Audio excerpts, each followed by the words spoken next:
Amniotic fluid adequate, amniotic fluid adequate.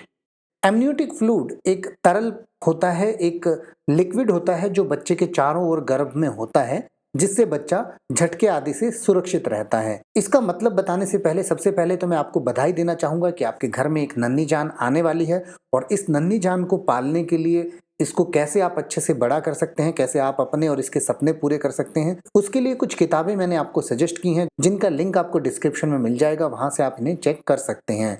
अब इसके मतलब पे आते हैं।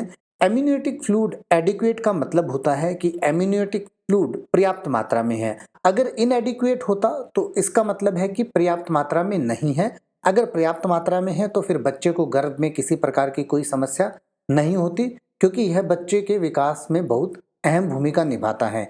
यह बच्चे को हल्के झटकों से बचाता है। यदि लिकर या फ्लूइड एडिक्वेट लिखा आया है तो यह आपका बिल्कुल सही है, आपकी रिपोर्ट सामान्य है, यानी कोई समस्या नहीं है और आपको बहुत बहुत बधाई हो। डिस्क्रिप्शन में दी हुई लिंक्स जरूर चेक कर लीजिएगा ताकि आप अपने आने वाले बच्चे के और आपके सपने पूरे कर पाएं। चैनल पर और भी वीडियोस हैं जिन्हें आप जाके देख सकते हैं। लाइक, शेयर और सब्सक्राइब करना बिल्कुल मत भूलिएगा।